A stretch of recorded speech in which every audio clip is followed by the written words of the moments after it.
Hey, what's going on? Let's talk a little bit about gambling and bookies and online gambling and spreads and how you're being offered up a major gift this week. Okay, if you're not much of a gambler, then you're welcome to listen and tune in.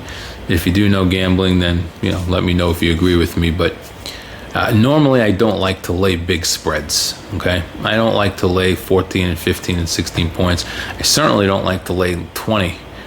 Most of the time I will go with an underdog and hope for a win, or, bet an underdog on a money line and really make some money on the rare times they win. But I don't see how the Jets hang with the Chiefs this week. I really don't. I mean, this spread is very low. I expected this spread to be well into the 20s just based on how bad the Jets have been, how good the Chiefs are. But the Chiefs' offense hasn't done as much lately, and the Jets' offense actually looked decent the other day, and the Jets kept a game close and covered a spread. And these bookies will set that line based on what they think the public perceives as opposed to how much they think a team will actually win by. So the Jets showing some life, the Chiefs' offense not doing much. Well, not much compared to what they've done in the past, leaves what I think is an absolute steal at 19 points. Now, I know those of you who are, some of the smart gamblers will always bet the underdog in games like that, or take a money line and never lay those kind of points. But how are the Jets staying within 20 points of the Chiefs? Let's go through the Jets schedule real quick, okay? They lost by 10 to Buffalo in a game that it was probably a 35-point loss, okay? Buffalo's not the Chiefs, so we don't have to worry about them keeping the Jets in the game unless they sit their guys, which they might in the second half. But San Francisco came in here and literally lost their defense and their quarterback and still beat the Jets by over 20 or 18. I forget the final score of that game, 31-13, 31-10, 31-6, something like that. Anyway, it was double digits. That was here with everybody hurt. Jets lost to the Dolphins by 24. They lost to Denver by 9 with a third-string rookie quarterback who was undrafted, flying cross-country on short rest, and gave up a pick 6 in that game. And the Jets still lost by 9 at home. The Jets got annihilated by the Colts. They lost by, I think it was 36-7, so that's 29 points. Jets lost by 20 to the Cardinals. And Buffalo again, right? Buffalo again, the Jets lost 18-10 after leading 10-0, and Buffalo didn't even get in the end zone, okay? And the Jets still lost by 8. Buffalo had 6 field goals and missed 2. So, they could have won by 14 if they made the field goals. They could have won by 30 if they, turned some of those field goals into touchdowns. So, Jets turn a corner. Are they now suddenly going to show some life on offense?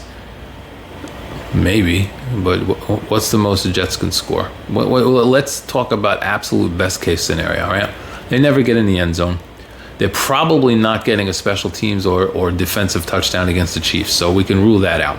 So that leaves the Jets needing to probably put up at least 2 touchdowns, possibly 3, a couple of field goals. So let's say the Jets' best case scenario is 20 points, 2 touchdowns, 2 field goals. You want to get real crazy and say 26 points if they get 4 field goals and 2 touchdowns. I don't see that happening, but let's say your worst case scenario, your best case scenario for the Jets is 26 points. That means you need 46 for the Chiefs. That's probably, if the Jets put up 26, they got a decent chance of covering, good chance of covering. But you are really playing the odds if you think the Jets are going to put up 26 points. The more likely scenario is that the Jets are in single digits, or maybe 13, 16 if they get 3 field goals. Maybe they put up 23 if they get a touchdown, a special teams, or pick 6 anyway, even though I'm saying they're not going to do it, and a couple of field goals. So, I mean, the Jets' best case scenario was low 20s. Best case. I mean, if everything goes right. I don't think they're even going to get there. Now, the Chiefs put up 40 regularly. So if the Chiefs have a bad day and put up 38, the Jets need to put up 19 to cover, right? 19 points, that would be a push. 38-19. Do you see the Chiefs only putting up 38 on the Jets? I mean, the 49ers put up 30 with nobody. The Cardinals put up 30. Dolphins put up 24 and should have had 38, right? They left a lot of points there. Colts put up 36. Didn't even have a good game. I mean, the Chiefs are gonna score at will. Who's stopping Travis Kelce? Let's start with him, okay? Jets have never been good against tight ends. They haven't been good against tight ends for as long as I can remember. So who is stopping Travis Kelce? I say nobody, right? Travis Kelce is going to have 14 catches for 220 yards and probably 3 touchdowns, okay? Who's keeping up with Tyreek Hill on that Jet defense? Nobody. So Hill, usually, long play guy, doesn't catch a ton of balls, so he won't have 12 catches, but he'll have 6 catches for 130 yards, a couple of touchdowns. So we're already at 5 touchdowns, right? It's 35 points. I know I'm giving best case scenarios, but this is very realistic. Who's stopping Sammy Watkins? Who's stopping McCole Hardman?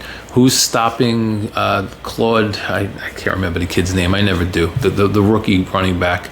Then you got Le'Veon Bell, who, once they sit the starters because they feel bad, Le'Veon Bell will come in and he's not going to feel bad. He's going to probably, try and put up 100 yards just to shove it to Adam Gase. So I don't see the Jets hanging and staying within 30 in this game. I really don't. The Chiefs will certainly take it easy. They will certainly rest guys in the second half. They're not going to try and score 80 on the Jets. But do you have any doubt whatsoever that if the Chiefs were, if this was college football and the Chiefs needed the number 1 ranking or, tiebreaker for points, that if the Chiefs wanted to come out and put up 80 on the Jets, that they can't do it? Do you doubt for a second that they could? I don't. The Chiefs can score in 3 or 4 plays on every drive against good defenses. What are they going to do against the Jets? I mean, this has, I think the Chiefs will probably take it easy. They're going to treat it like an exhibition game, and they'll still put up 40. That means you need 21 from the Jets just to push, and I don't see it happening. So this is a gift. If you know a bookie, put the bet in. If you have a cell phone, obviously everybody does, go to one of the betting sites. They all give away free money. So if you don't already have an account, this is a great opportunity to get your bet back, because what they do is they offer you an incentive that if you make a bet, they will give you your money back, and it's usually pretty high. They'll do it up to a few $100. The catch is you can't take it out of there until you bet it again. So if you bet 500, you lose 500, they'll give you 500 back, but that's site money, and you'll have to bet that much money again before you can withdraw that money. But it is certainly worth exploring if you have not gambled online yet. If you already have an account, throw some money in there and do it. I think with the way the Jets have played and the Chiefs have looked lately, that the line is lower than it should have been.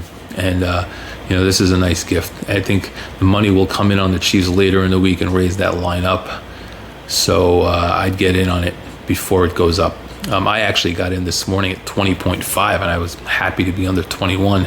And then I see now it's down to like 19 or 19.5. So I'm not going to do gambling stuff very often. I've been waiting for this line to come out for weeks. I looked ahead in the schedule and saw the Jets playing the Chiefs on the road and the way the Jets looked. And I just knew it would be a huge line. And I am thrilled that the Jets looked pretty good last week and gave me a nice little gift. So take it if you will, or don't. But this is hanging out there like low-hanging fruit, man. Pluck it off the tree, make yourself some money.